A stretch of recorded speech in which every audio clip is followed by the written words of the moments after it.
로마서 9장 30절에서 10장 4절까지입니다. 성경 있는 분들은 찾으셔도 좋겠습니다. 네, 로마서 9장 30절에서 10장 4절까지 우리 한 절씩 교독하겠습니다.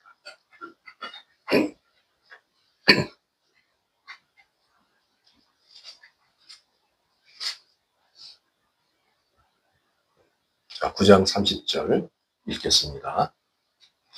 그런즉 우리가 무슨 말을 하리요? 의를 따르지 아니한 이방인들이 의를 얻었으니 곧 믿음에서 난 의요. 의의 법을 따라간 이스라엘은 율법에 이르지 못하였으니 어찌 그러하냐?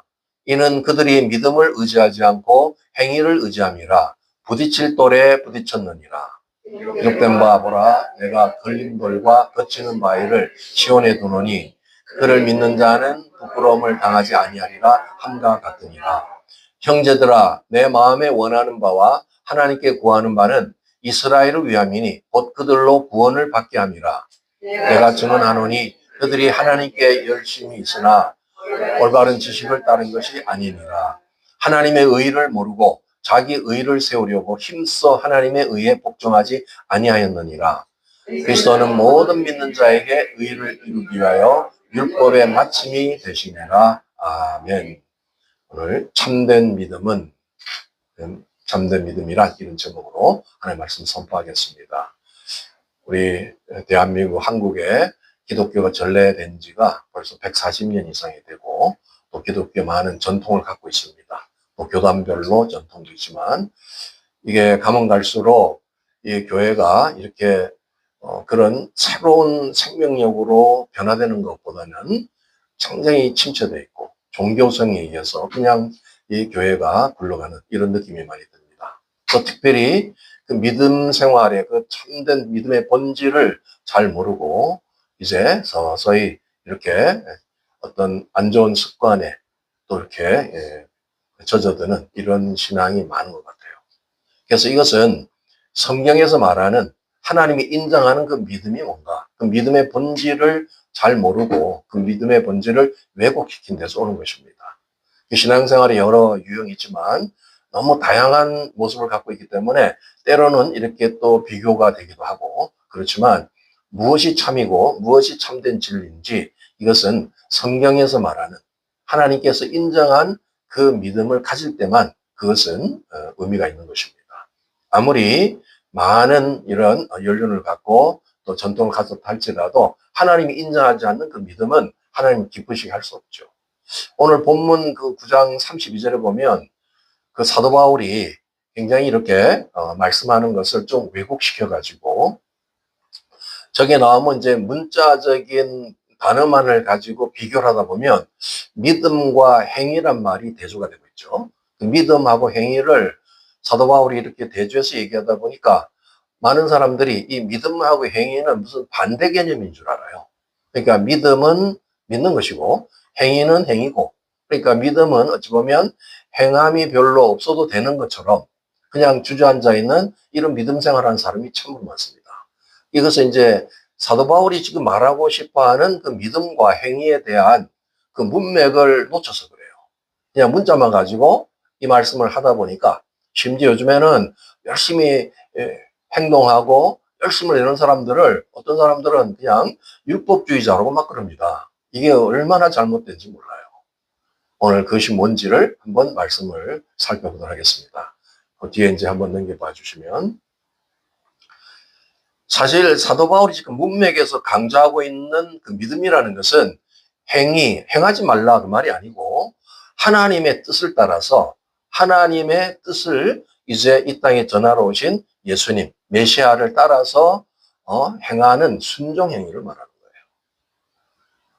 결국 믿음은 행위인데 저게 이제 대조되는 행위는 율법적으로 잘못 이렇게 유대교인들이 만들어 놓은 그런 종교적인 행위.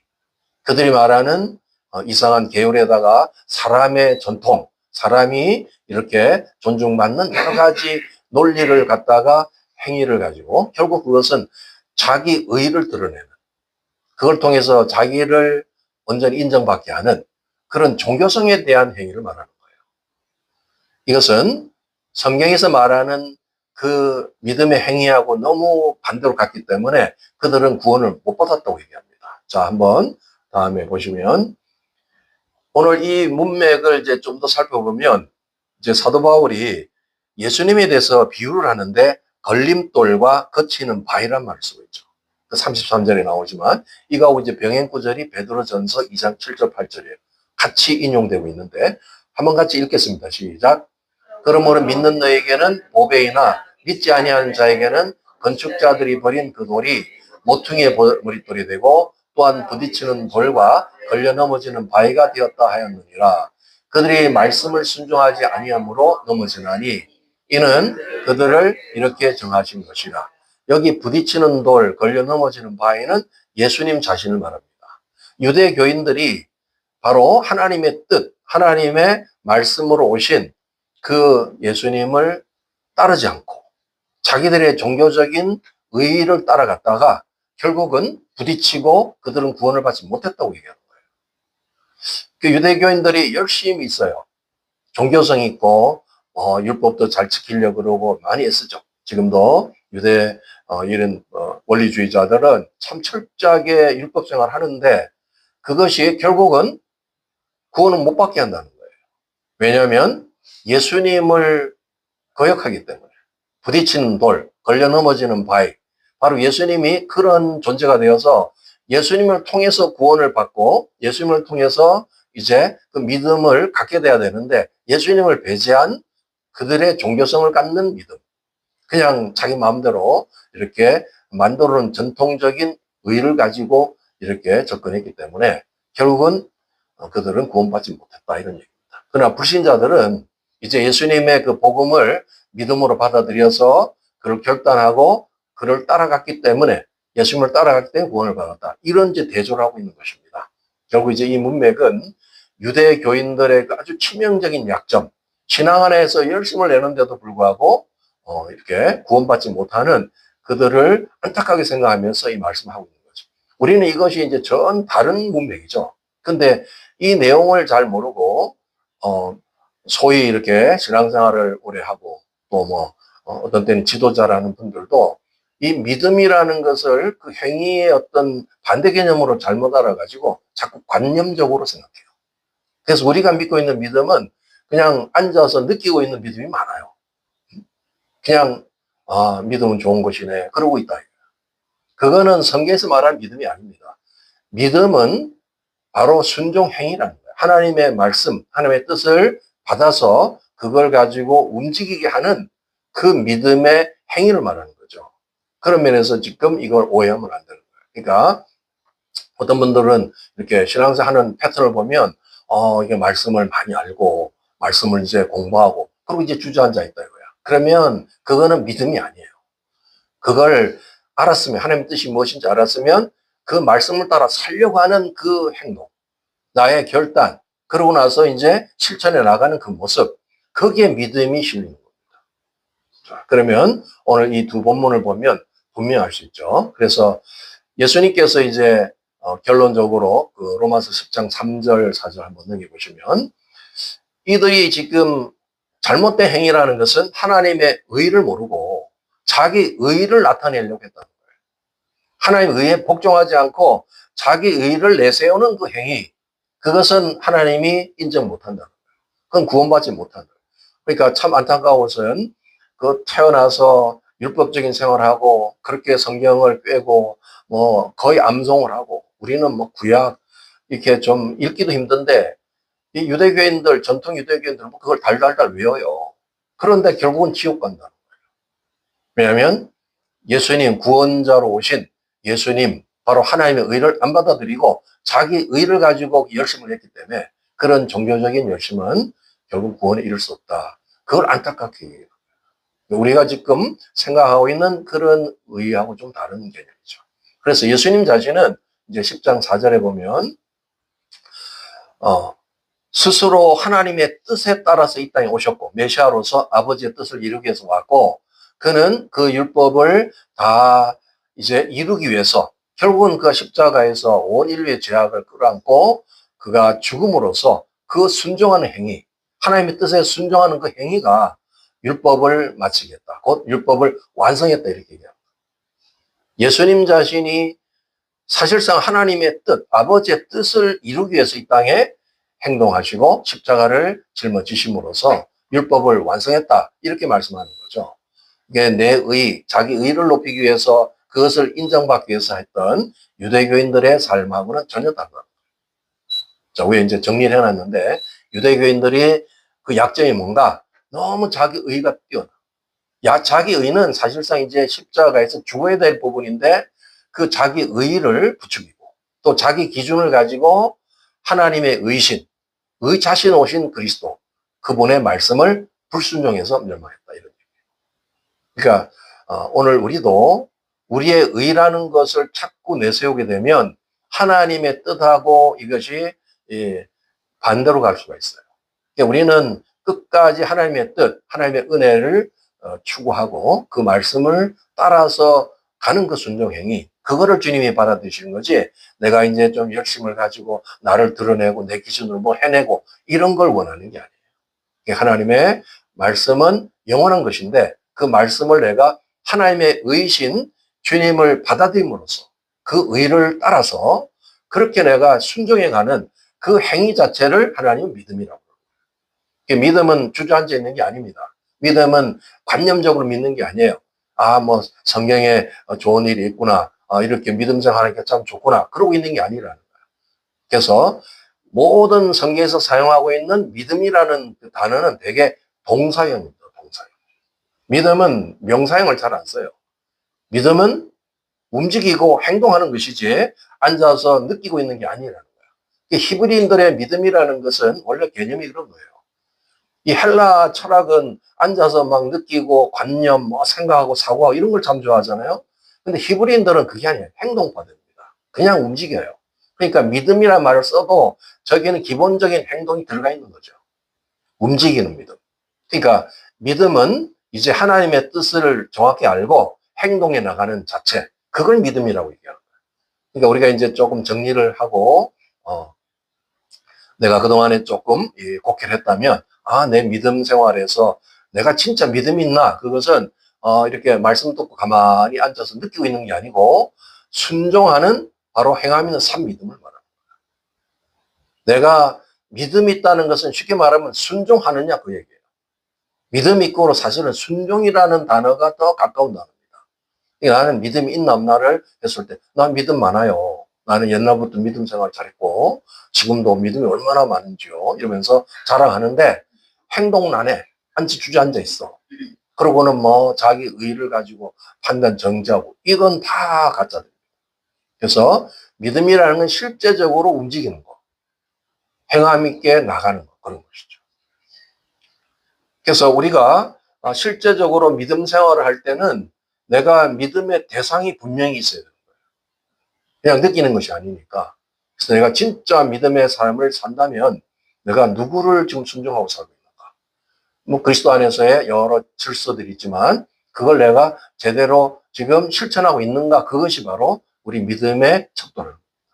그러니까 오늘 우리 한국 교회 안에 만연되어 있는 이런 구원파 믿음도 그런 것이고, 그냥 믿음은 그냥 앉아서 느끼고 있는 거예요. 움직임이 없어, 실천이 없고, 이런 것은 다 가짜들입니다.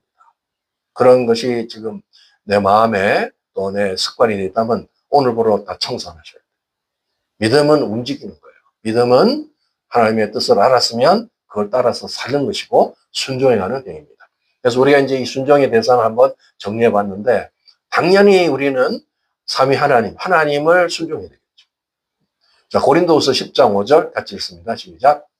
하나님 아는 것을 계속하여 높아진 것을 다 무너뜨리고 모든 생각을 사로잡아 그리스도에게 복종하게 하니, 여기에 어떤 때는 순종의 말을 쓰지만 어떤 때는 복종이라는 말을 쓰죠. 복종이라는 것은 내가 그것을 뜻을 알든 모르든 그것이 중요한 게 아니라, 내가 어떤 것을 이해해서 잘 따라가는 건 순종이라는 말을 표현하지만 어떤 때 나는 잘 모르겠어. 이건 내가 볼 때는 아닌 것 같은데도 하나님이 명령하시고 하나님이 말씀하면 그것을 따라가는 게 복종이죠. 그러니까 그리스도에 대해서 우리는 복종해라. 크리스천이라는 사람은 누구냐? 크리스천이라는 단어 자체가 그리스도에 속한 사람이죠. 그리스도를 제우선으로, 왕으로, 주인으로 섬기고 그분을 따라서 그의 말씀과 명령을 따라가는 자가 그리스도인이잖아요. 근데 그리스도인이 그리스도를 거부하고 하나님의 말씀을 거부하고 자기 뜻대로 살고, 이거는 그리스도인이 아니라는 바로 그 실제적인 증거죠. 모든 내가 가지고 있는 생각, 또 높아진 거, 이런 것들을 내 개념들을 다 이제 사로잡아서 그리스도 앞에 복종시키는 거. 그게 이제 실제적인 구원의 삶이라는 거예요. 그러니까 나는 누구를 순종하는가 했을 때 내 모든 관념들, 생각, 이런 것이 성경에 있는 그런 주님의 뜻과 일치될 때 그런 사람은 잘 순종할 수가 있죠. 그러니까 내 생각을 주장하지 말고 주님의 생각이 뭔가, 하나님의 가치관이 뭔가, 하나님의 생각은 무엇이냐, 하나님의 철학은 뭐냐, 그게 이제 하나님께서 우리에게 주신 말씀에서 다 있잖아요. 거기에 내가 하나 되는 거, 그게 바로 이제 순종할 수 있는 좋은 비결입니다. 또 우리는 우리의 세운 그런 이 대상자들 있죠. 그 권위자들입니다. 하나님의 나라는 권위의 나라죠. 위아래가 굉장히 철저하게 유지됩니다. 하나님은 권위자체를 세워놓고 만드시고 권위 아래서 질서 있게 살기를 원해요. 그러니까 우리 외에는 많은 권위자가 있는데 이제 이것 때문에 지금 많은 갈등을 가진 분이 있지만 그것이 하나님이 원하는 그런 삶인지 한번 돌아보시기 바랍니다. 로마서 13장 1절 읽습니다. 시작. 각 사람은 위에 있는 권세들에게 복종하라. 권세는 하나님으로부터 나지 않음이 없나니 모든 권세는 다 하나님께서 정하신 바라. 이 말씀 때문에 요즘에 많이 갈등하시는 분이 계세요. 실제로 왜 그런가 봤더니 권위자로 세워놓은 사람이 이제 존경할 만하고 또 사랑이 풍부하고 또 제대로 된 사람이면 우리가 당연히 순종하죠. 그런데 세워놓은 사람들이 뭔가 좀 이게 안 되는 사람이 있어. 이기적이도 않고 뭐가 이상한 사람이 많아요. 그런 사람을 만났을 때 우리가 이 말씀에 대해서 굉장히 갈등합니다. 그러나 하나님께서는 위임 권위를 맡기실 때 그 위임 권위자를 다루십니다. 그럼 반드시 심판합니다. 그러니까 우리가 심판자가 돼서 평가하지 말고 그냥 세우는 권위의 질서에 그냥 동조하고 일단은 순종하라. 그러니까 우리 이제 자녀 입장에서도 부모님을 권위자로 생각했죠. 부모도 이상한 부모가 많이 있잖아요. 그래도 부모를 권위자로 생각하고 일단은 따라야 돼요. 또 이제 아내 입장에서 남편, 이렇게 조금 거부스러운 마음이 있는 분도 있을지 모르죠. 그러나 세우는 거예요, 하나님. 남편을 권위자로 생각하죠. 또 우리 백성들 입장에서는 정사와 권세 잡은 자, 위정자들, 대통령을 비롯해서 이런 사람을 세워놨잖아요. 이게 내가 진짜 마음에 안 드는데 어떡합니까? 그래도 일단은 따라야 된다. 그게 하나님의 원리야. 또 육체의 상전. 우리가 일하면서 직장의 직원들은 육체의 상전이 있죠. 이걸 다 따라야 되죠. 그러면 온전하지 못한 권위자에 대해서 어떻게 하냐? 그 권위자에 대해서 내가 심판하려 하지 말고 나는 일단 할 수 있는 거는 그냥 따르는 거예요. 일단은 따라. 순종하는 거예요. 그러나 그 평가와 모든 이제 심판 하나님께 맡기라는 거야. 그러니까 가서 막 행동을 해가지고 내가 막 뒤집어가지고 이렇게 하려는 것은 그는 하나님의 법 질서를 위배하는 것이니까 그렇게 하지 말고 하나님 가서 다 일러 바치라. 하나님은 다 그것을 이제 알고 있죠. 물론 하나님도 아시지만 이제 그걸 통해서 우리를 단련하는 부분도 있잖아요. 그러니까 하나하나 다 일러서 다 고해요. 이제 예를 들어서 남편이 마음에 안 들면 아내가 막 남편하고 부부싸움 해가지고 제압하려고 그러지 말고 일러 바치라. 이 남편이 이러이런 못된 짓을 하고 있는데 이거 주님 아시죠? 이러면서 이제 다 일러 바치고 하나님 알아서 하세요. 그 대신에 내가 이렇게 속이 시원하게 이렇게 다루게 하지 말고, 너무 다리 몽둥이 하나만 좀 분질러 주시면 안 돼요? 이러지 말고, 그냥 알아서 하십시오, 이렇게. 그러니까 지금 우리 위정자도 마찬가지예요. 지금 요새는 이 지도자를 우리가 존경할 수 없는 이런 시대가 돼 있죠. 막 속이 상하죠. 어떤 사람은 스트레스 받죠. 불신자들은 맨날 술 먹고 그래. 그것 때문에 열받아가지고. 그런데 그렇게 해서는 해결이 안 돼. 그냥 주님께 맡기셔야 돼요. 하나님이 이 모든 세상을 주관하고 있다는 걸 믿는다면 저 위정자를 주님, 이래 이랬는데 이거는 정말 말이 안 됩니다. 고통스럽습니다. 이 사람 때문에 여러 사람이 피해보고 오히려 그 사람이 죽는 게 나은데 딴 사람이 죽고 막 이러는데 주님 해결해 주세요. 이래가지고 다 우리가 그래서 기도하는 거예요. 하나님 그걸 다 받으시고 때가 돼. 하나님은 가만히 있지 않습니다. 무섭게 다루십니다.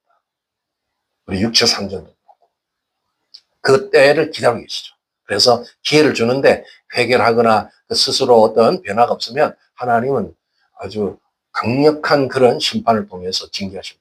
그런 때가 와요. 저도 인생 여정을 살면서 이상한 권위자들한테 많이 시달려 봤는데 하나님이 나중에는 그만 안 두더라고요. 반드시 처리합니다. 그러니까 그때까지 좀 참으세요. 그러니까 이제 기도하시고 내가 내 스스로 권위를 대적하면 그게 사단 범죄가 돼가지고 내가 피해를 보기 때문에 그런 짓을 하지 말라는 거야. 내가 왜 그렇게 또 범죄를 하게 돼요? 그죠? 나는 좀 속상하지만 주님께 맡기고 난 할 말 하라는 거야. 그게 이제 우리 신앙생활 하는데 그 순종의 영역이죠. 또 우리가 또 영적 생활을 하고 우리 신앙을 또 잘 이끌어주는 영적인 인도자들에 대해서 당연히 순종해야 되겠죠. 히브리 13장 17절 읽습니다. 시작. 너희를 인도하는 자들에게 순종하고 복종하라. 그들은 너희 영혼을 위하여 경성하기를 자신들이 청산할 자인 것 같이 하느니라. 그들로 하여금 즐거움으로 이것을 하게 하고 근심으로 하게 하지 말라.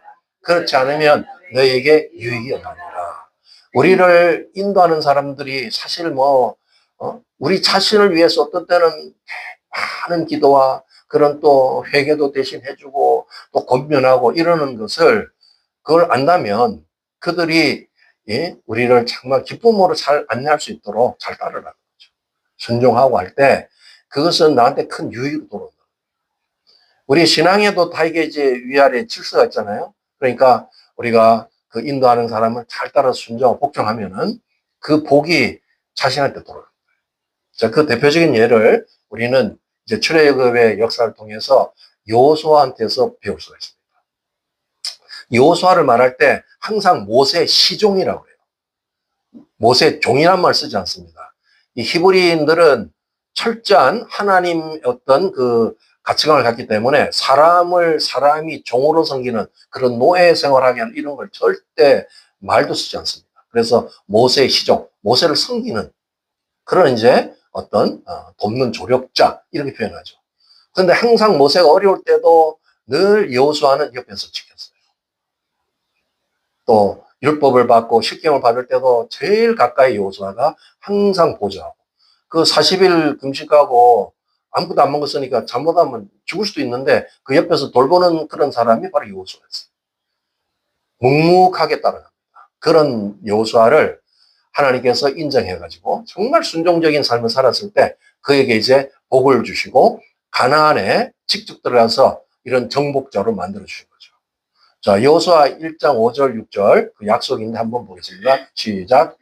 내 평생에 너를 능히 대적할 자가 없으리니 내가 모세와 함께 있었던 것 같이 너와 함께 있을 것입니다. 내가 너를 떠나지 아니하며 버리지 아니하리니 강하고 담대하라. 너는 내가 그들의 조상에게 맹세하여 그들에게 주리라 한 땅을 이 백성에게 차지하게 하리라. 어찌 보면 모세에게 준 그 약속, 이스라엘 백성의 모든 약속을 여호수아가 성취하는 거예요. 모세뿐만 아니라 이제 모세와 같이 너와 함께 너를 지킬 것이다. 하나님이 아주 친히 약속하시고 그를 높였던 이유는 여호수아의 삶 속에 여호수아가 처음부터 대단한 인물이 아니라 참 순종하고 이렇게 위에 세우는 영적 리더십을 잘 따라갔기 때문에 그 유명한 그런 이제 이 업적을 하는 거죠. 우리 이 땅에 살면서도 제가 이렇게 그 멘토십을 하는 어떤 분을 내가 보니까 그렇게 지극정성으로 잘 섬기는 그분에게 하나님께서 기름을 붓더라고요. 그래서 유명한 이런 치유사역자인데 그 밑에 제자 되려는 사람이 얼마나 많아요. 그런데 처음에는 능력 없는 사람인데도 열심히 와서 섬기고 저기 이제 한국에서 있는데 미국에 와서 그 지극정성으로 잘 섬긴 사람 나중에 강력한 사역자가 되더라고요. 기름 부어가지고. 이게 이제 영적 원리거든요. 그러니까 여러분도 어떤 상황이 딱 되면 열심히 순종하고 잘 섬겨보세요. 기름 부음이 임합니다. 그래서 놀라운 이런 또 일꾼으로 하나님 앞에 쓰임받게 돼요. 할렐루야. 네. 좀 좋은 표정으로 기쁘게. 순종하라면 사람들이 일단 이게 싫잖아요. 근데 그거를 좀 바꾸시면 돼요. 순종이라는 것은 사실 우리를 힘들게 하기 위해서 순종하는 거 아니에요. 우리에게 복 주기 위한 방법이에요. 하나님이 모든 사람에게 다 복을 똑같이 줄 수 없잖아요. 그러니까 선택을 해서 누구한테 복을 잘 줄까 했을 때 순종을 잘하는 사람한테 주는 거예요. 그게 순종의 비밀입니다. 자, 오늘 마지막으로 한번 말씀을 볼 때 이 순종하는 믿음에는 축복이 따릅니다. 그 대표적인 예가 이 에녹이죠. 자, 히브리서 11장 5절 읽습니다. 믿음으로 에녹은 죽음을 보지 않고 옮겨졌으니 하나님이 그를 옮기심으로 다시 보이지 아니하느니라.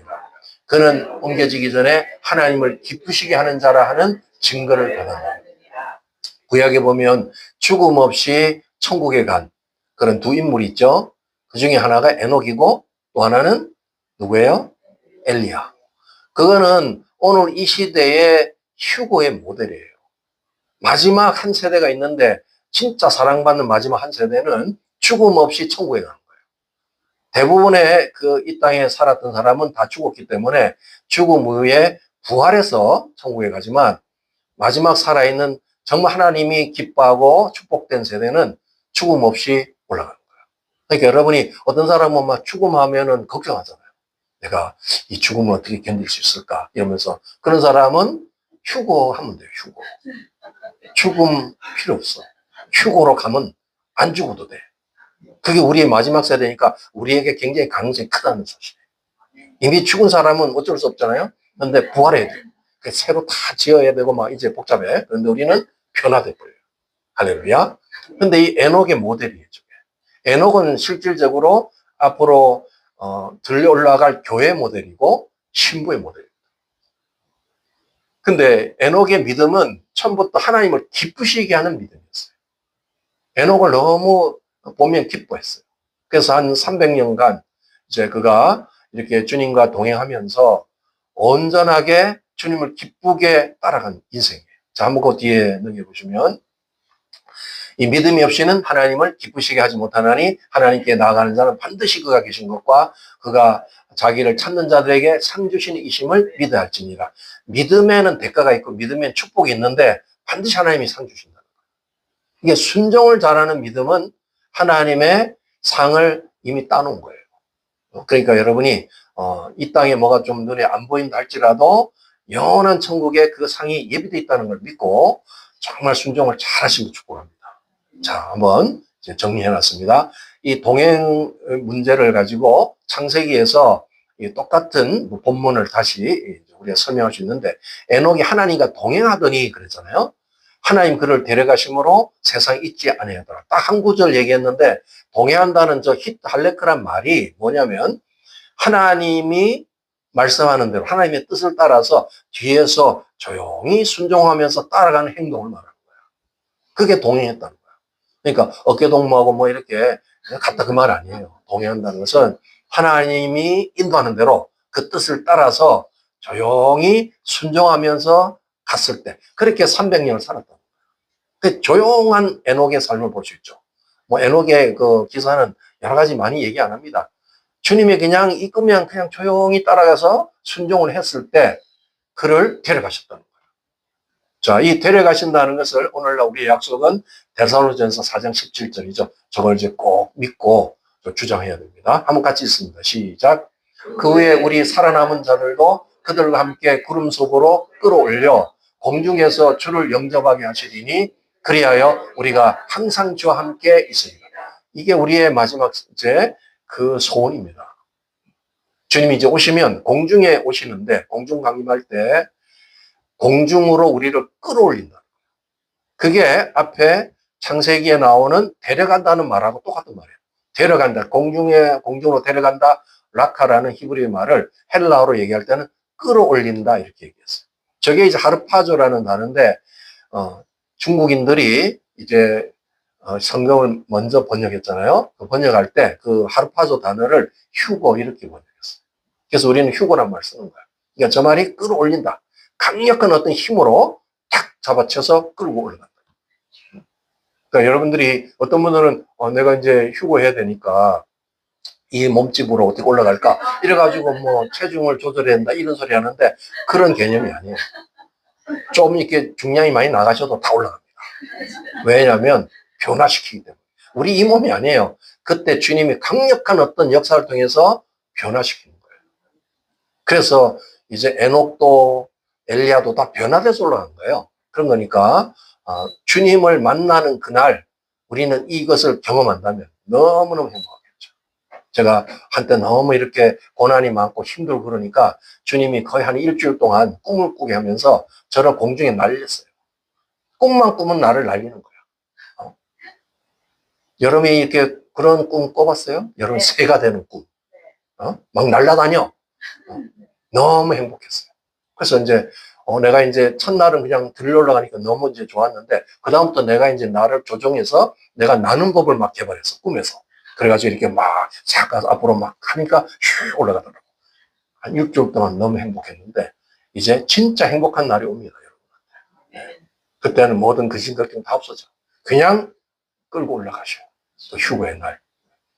이거를 순종행위를 잘하던 에녹에게 약속했다는 거죠. 그것이 우리에게 산 증거라면 앞으로 교회의 모델, 거기에 소속되어 있는 신부의 모델이 바로 그거라고요. 아무나 올라가는 게 아니에요. 주님을 기쁘시게 하는 자들, 그게 신부잖아요. 그러니까 휴거의 모델은 그냥 내가 어쨌든 간에 뭐 구원받았으니까 이제 들려 올라가야지 이렇게 안심할 게 아니라는 거예요. 주님의 신부답게 하나님의 뜻을 따라서 내가 순종을 잘하고 있는 그 사람들을 주님과 동행하는 사람들을 데리고 올라간다는 거죠. 그러니까 나는 그냥 올라가는 줄 알았더니 그것도 아니구나 하는 걸 이제 오늘 깨닫겠죠. 네? 뭐 살 빼고 이러는 게 문제가 아니에요. 그게 아니라 내가 진짜 주님의 말씀을 따라 살고 있는가. 내가 신부로서 정말 그리스도인으로서 그렇게 살고 있는 게 중요한 거죠. 그러니까 지금 교회는 많고 그 교회 다니는 사람들은 많지만 휴거할 사람은 많지 못하다.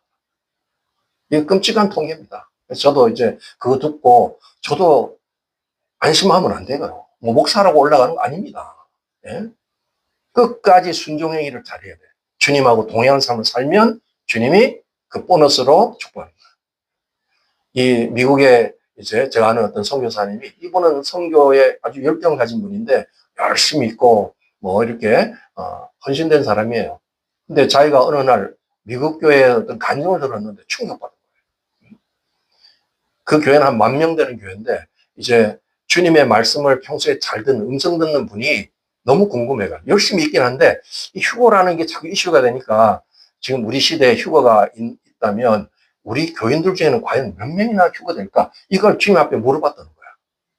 그 하나님이 어떤 때는 대답 안 하시지만 어떤 또 답을 해주시기도 해요. 워낙 친밀하니까 얘기해 주더래요. 너희 교회에서 딱 5명이라고. 10,000명에 5명이 올라간대요. 충격받은 거야. 자기가 들어간지 아닌지 그거는 이제 얘기를 안 했지만 5명이래요. 그래서 이 선교사님도 딱 겁이 난 거야. 나는 이렇게 휴거할 줄 알았는데 나도 한번 물어봐야 되겠다. 그래가지고 자기도 용기를 내서 주님, 내가 지금 만약에 주님 오시면 휴거할 수 있을까요? 물었더니 뭐라고 답했을까요? 주님이 아주 인격적으로 조금 부족하다. 지금은 아니야. 조금 부족해. 그래가지고 더 열심력을 내고 열심히 지금 선교활동하는 분이 계세요. 그러니까 우리가 생각하는 것처럼 뭐 그냥 하나님이 이렇게 하겠지가 아니라 하나님은 기준을 따라서 계획을 따라서 말씀대로 하는 거예요. 그러니까 다 우리는 휴거를 원하는데 이렇게 내 행위는 없고 순종도 안 하고 맨날 하나님하고 불화하고 이런 사람도 어떻게 올라가겠냐고요. 그러니까 오늘 믿음의 그 척도가 뭐냐를 오늘 정확하게 아셔야 합니다. 믿음으로 우리가 살아야 하나님 기쁘시게 하는 거예요. 근데 믿음은 내가 앉아서 관념을 가지고 앉아서 말씀 토론이나 하고 그래가지고 이렇게 비판하고 그런 거 말하는 게 아니에요. 말씀은 내가 받았으면 그걸 따라서 살려고 애를 쓰고 순종하는 행위, 이걸 하나님이 믿음의 사람이라고 얘기하는 거야. 자, 오늘 이 말씀을 한번 정리해 보시면 내가 그동안 믿음을 너무 잘못 이해하고 있었구나. 나는 관념적으로 믿었구나. 그러면 오늘 완전히 돌이켜야 됩니다. 주님은 그런 걸 믿음을 하지 않아요. 그냥 알고 있다는 얘기죠. 믿음의 본질이 뭔가를 오늘 정확히 말씀했죠. 주님의 뜻, 주님의 말씀이면 내 생각, 내 어떤 판단 중요한 거 아닙니다. 그냥 아멘하고 나가는 거예요. 그래서 순종하는 삶, 그것을 다시 회복할 수 있도록 오늘 결단하신 시간 되기 바랍니다.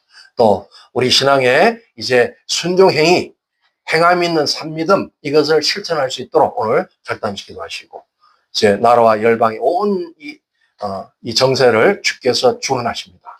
그래서 우리 특별히 한국, 미국, 북한, 이스라엘 이 나라들이 진짜 믿음을 가지고 그 교회들이 깨어나서 그런 참된 추수의 계절에 들어갈 수 있도록 위해서 우리 주여 삼창하시고 간절히 통성으로 기도하시겠습니다.